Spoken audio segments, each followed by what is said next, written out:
Well, that doesn't sound good.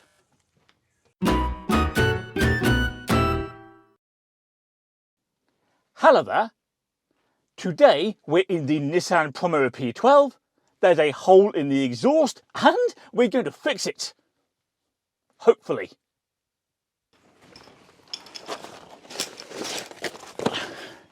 Now, step one is to find the hole in the exhaust, and it sounds to me, based on the noise the car is making, that the hole is somewhere around here, near the rear wheel on this side. But nonetheless, we're going to inspect the exhaust methodically by starting here with the muffler right at the back and then working our way forwards. Okay, we have a torch illuminating the exhaust, so let me know if you see any significant rust or holes. Put the torch about there, shall we? Now there is some corrosion here, just around the tailpipe area, but no hole that I can see.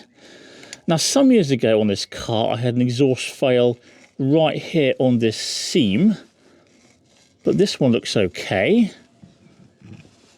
There's some corrosion there. Doesn't look holed though. And the rest of the muffler, at least from what we can see here, looks all right. So some light corrosion, but ultimately no obvious hole. Okay. All right, let's now move to the side of the car and continue the inspection. And I do instinctively think the hole is more likely to be around here. Hopefully somewhere fairly accessible so we can fix it easily. Okay. Crawling around on the floor under a Nissan Primera is becoming my life's work. Right. Okay. Now there's very little room for the camera under here, but nonetheless we can see the back end of the muffler, which we've already inspected. And if we then follow that back, we can see a flange, that thing there, with the back section of the exhaust joins the middle section. And if we follow that down, look, what do you reckon? Hang on, let's try and get the camera a bit closer. That there, to me, looks suspiciously like a hole. Right, okay. Now, as the hole is fairly small and relatively easy to get to, rather than replace that section of exhaust, we're going to try and save a bit of money and patch it instead. That assumes I have the necessary supplies in my box of many things. Cross your fingers. That's not going to help. Nor's de-icer. Come on, I'm sure I've got one. Lots of bulbs. Oh, yes, that is what we need. So, this is the Holts Gun Gum Repair Bandage, and it says it fixes small holes. It's suitable for use on straight or curved pipe, and then it adds problem solved. I certainly hope so. Within the kit, we have this piece of metal foil that sits directly over the hole and acts as a heat shield. All right. We then have a bandage that we have to slightly moisten until it becomes pliable, and then we wrap that around the pipe. And while the bandage dries, we hold it in position with this piece of metal wire. All right. And you can get this entire kit for about £5. Now, realistically, we're going to have to remove this wheel to get better access to the exhaust, which is a bit of a pain, but needs must. So we've got this plastic cap that covers the wheel nuts. And now, hopefully they're not ridiculously tight, because my left shoulder is slightly injured, so I can't pull as hard as normal on it.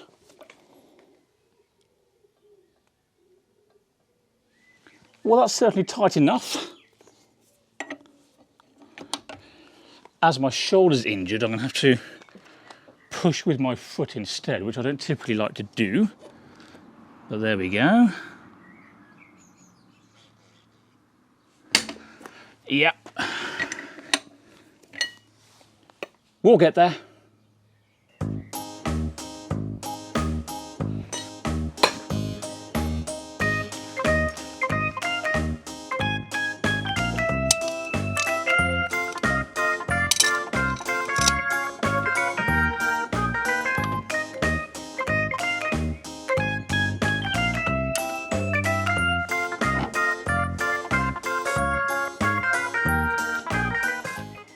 Okay, I've been very careful to make sure the car is properly supported and safe to work under.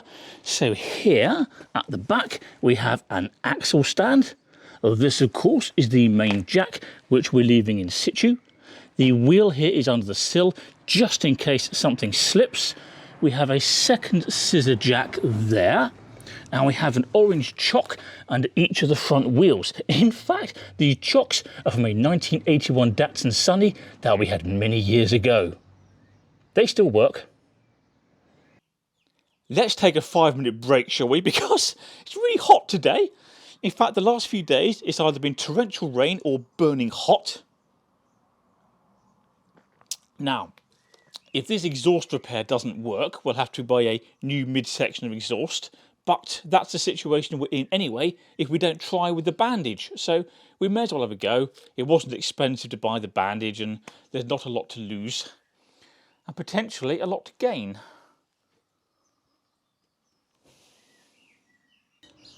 Right, now the wheel's out the way, we can see the hole in the exhaust more clearly. If I can get the camera in there. Let's zoom in a little. There we are. See that? Not too good, eh? We need to fix that. And step one to doing so, according to the instructions, is to clean off dirt and loosen rust from the damaged area. Okay. Right, we have a wire brush and of course some safety goggles that my brother bought me because I don't need a load of old rusty metal in my eyes. And now let's see. This is comfortable. How well we can clean that up. Okay.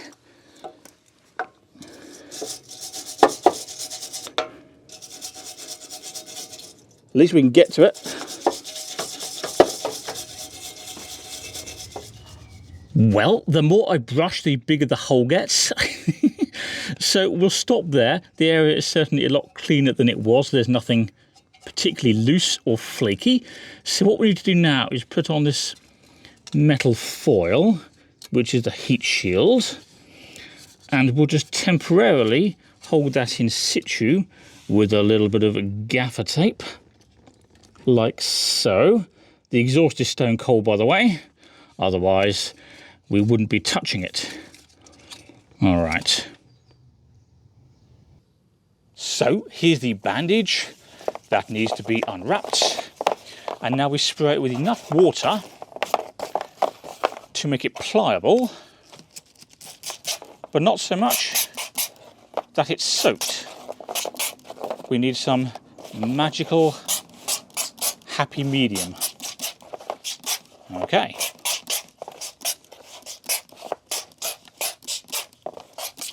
What do you reckon? About right?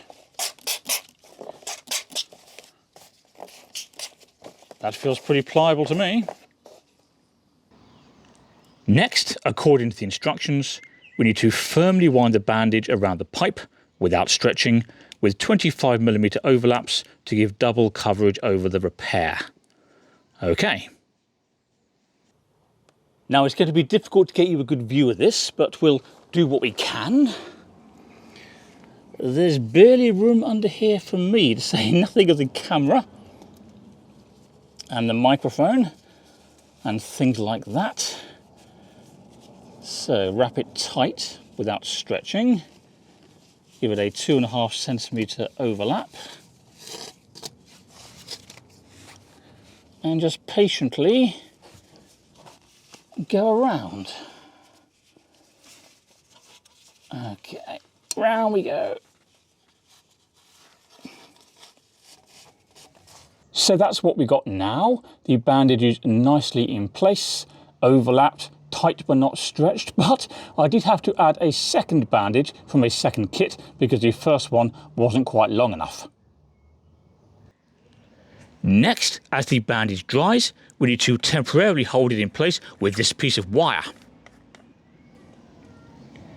This sort of job would be so much easier if I had a ramp and could lift the car properly into the air. But we don't, so we'll just make do.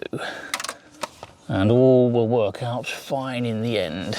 Ouch, my shoulder. Try this angle instead. Okay. Would you like to see the finished result? Okay. So there we go. The metal foil, bandage and wire all in position and looking pretty decent.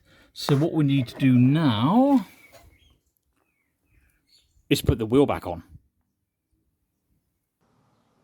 Right, the wheel's back on. I've tightened the nuts with a torque wrench, lowered the car and removed all the supports, but there's still one more thing we need to do. The instructions say leave the bandage overnight to harden or run the engine slowly to speed up the drying time. Can you guess what we're going to do?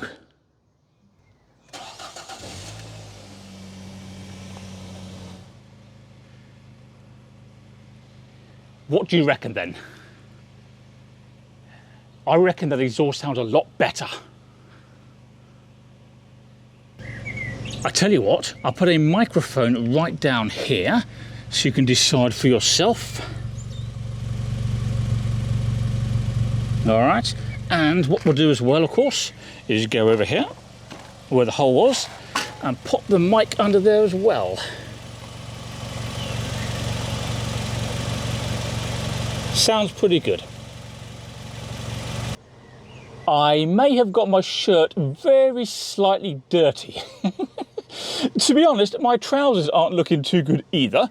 This grey stuff here, that's hammerite from when we did a rust repair on the £100 Nissan Micra, which is parked over there as of now. And we also have this brown stuff all over the other leg, which is paint from when we did the fences. Oops. So there you go. There's an exhaust repair on the Nissan Primera P12 using the Gun Gum Repair Bandage, and it'll be very interesting to see how long it lasts. We'll find out, won't we? Anyway, I think I've got dirt on my face as well. Yeah, I need a shower. Got to pack up the tools first though. And while I pack up the tools, don't forget to subscribe to Car Spy TV. That makes it easier to find my other content. Can you also please do me a favour and click like on this video, and I'll see you next time. Bye bye.